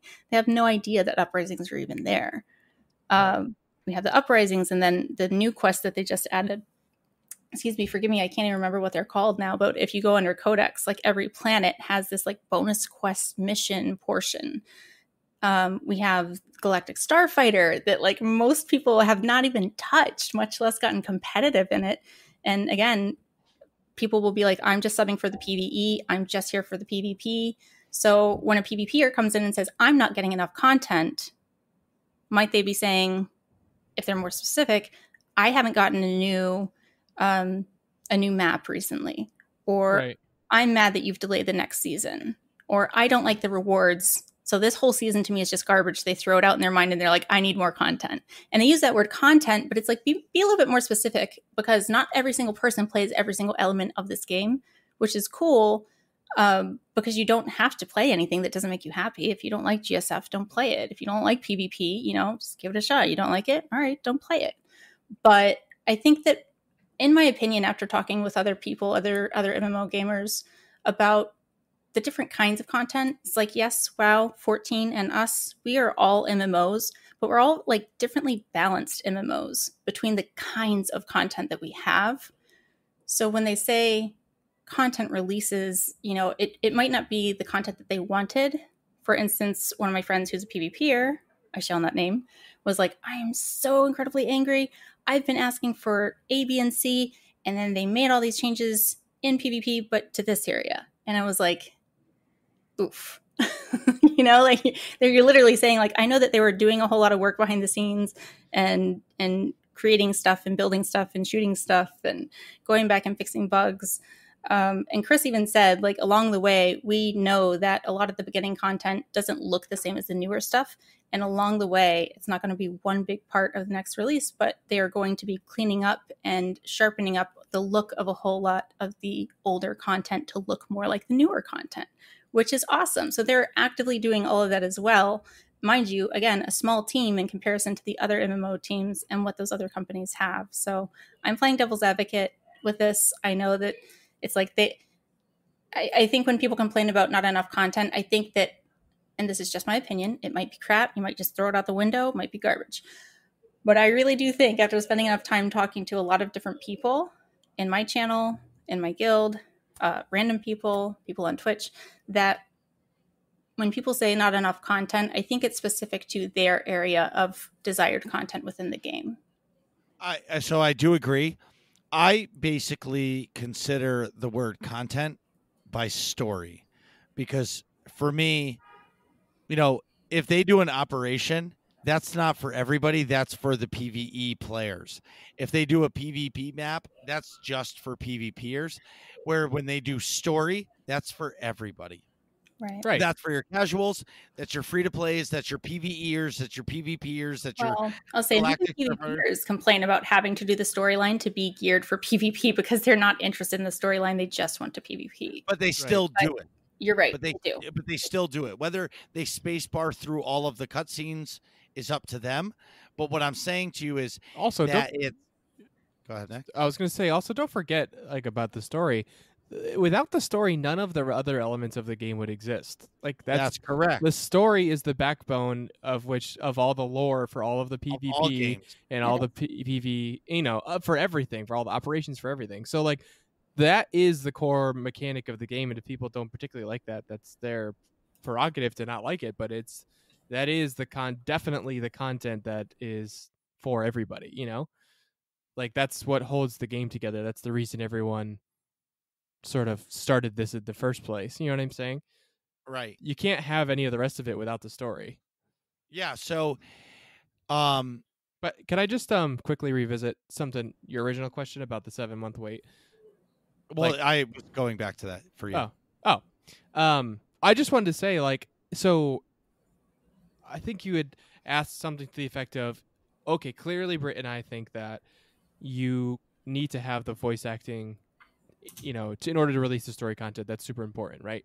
But is it worth waiting the 7 months? And no, I think that the 7th month delay for content that was presumably just about to be ready is kind of, I think basically what you were getting at is that an acceptable wait? And the answer is no. That is way too long to be delaying something, especially when apples to apples, other studios are coming out with content just fine on a regular time schedule or a more reasonable delay time schedule. So do I sort of understand how that can happen within the context of this particular studio? Yes, but is that as a consumer acceptable? No, and I think that's kind of what we all ended up agreeing upon. Does that make sense? I just wanted to sort of summarize. Yes. No, that absolutely does. And I am going to flip sides completely on this one and just say for a second, I was watching a Bob's Burgers Comic-Con panel the other day, and I just want to say that all of them were like, oh yeah, we had to go run to Best Buy and buy these USB mics and go sit in our closets and record all these lines for shows that they were doing. And I was just like, yeah, you can just go down to Walmart, Target, Best Buy, go onto Amazon.com. You guys can buy a USB mic anywhere. You know what I mean? I was kinda like, I didn't want to say that, but we can just like, again, I'm not a techie, and I'm sure absolutely every single person who does this for a living is like, they'd come into my stream and gag and be like, bitch, you don't have any room to talk. Like, I know I'm not, this isn't my thing. AV's not my thing, but they're probably like, it's absolutely unacceptable quality, I'm sure. But again, I don't even think it technology. is. No, I don't think it is because it's a network show that's getting that done. So I do feel that they could manage, but that's just, again, I don't know this industry. That's just my gut feeling. I could be completely off. You're totally right. I can confirm that. Marcus and I talked to Holly Fields. She's the professional voice actress for literally decades, and she uses a regular USB mic in her house sometimes for professional projects all the time. She records sometimes on her iPad because they're going to take that software and run it through a machine that's going to make them sound fantastic. Right. So now, mind you, does Star Wars have that recesses? So does SWTOR have the pull to say to the voice actresses, hey, Holly, can you record this? Well, my house is kind of loud because my entire family is here, right? Because we're all sheltering in one place for COVID. That's understandable. But all I'm saying is, I remember pre-COVID, Charles was somewhere recording with these voice actresses and actors, sorry. And I feel like this was the perfect storm for them to delay so that at the end of the year, we weren't expecting anything, and everything is riding on their 10-year anniversary. Because I'm telling you the truth here, they keep talking about how 10-year anniversary is everything and how it's going to be so huge. I hope it is. Yeah, because that might be their priority, and that's it has fair to enough. be. Well, no, it has to be their priority. Mm-hmm.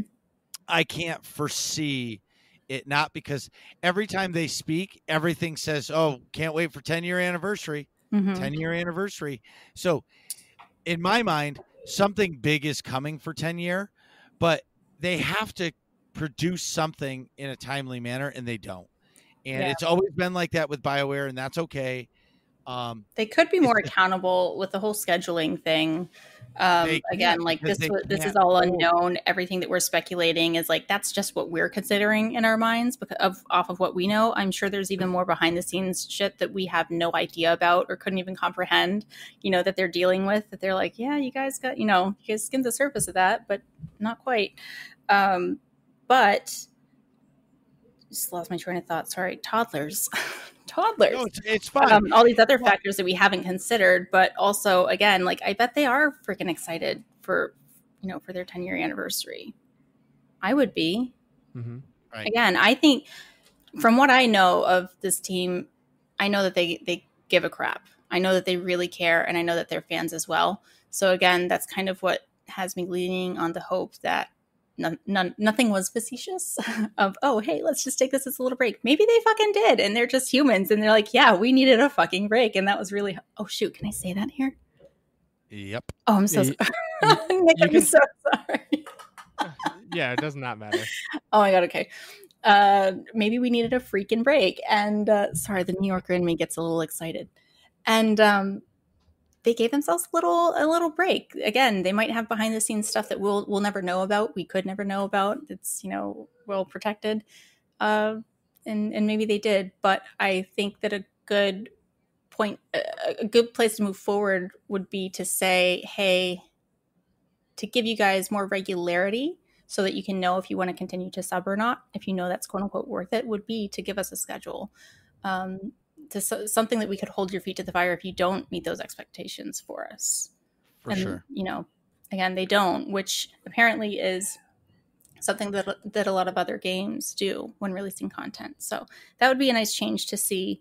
I'm not particularly disappointed with the overall roadmap because, again, I'm not the content hog that can just do the grind for 2 weeks. Like I don't do that. I pace myself, but that's because, I'm an old lady over here.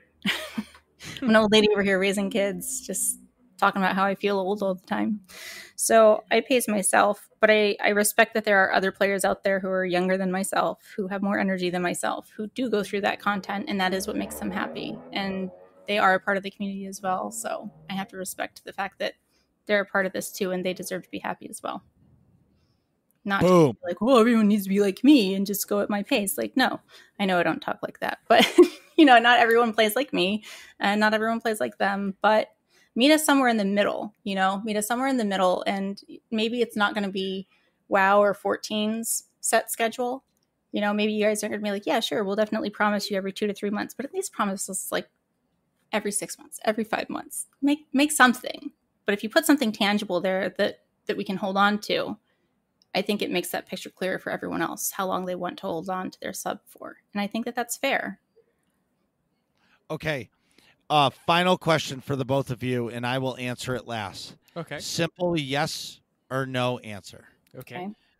Are you happy with the live stream and the content? Wait, let me rephrase the question. Are you happy with what the content cycle is for the rest of the 2020 year? We'll go Nick first. Okay. Whoop. Jumped in there. Go ahead, Nick. Just the one word? Yep. No. Okay. Britt? Yes. Okay. And I'm a no. Britt, where can everybody find you and what nights do you stream? You guys can find me streaming live on Twitch every Tuesday and Thursday at twitch.tv/SithLord_Brit. You can also find that same handle on Instagram as well as Twitter. Thanks so much. Thank you, guys. You're always an awesome guest. You're welcome back anytime, and I appreciate you and all that you do. Thank you, guys. You rock. Have a good rest of your week. What are you guys talking about in here? Find out next episode of Working Class Nerds.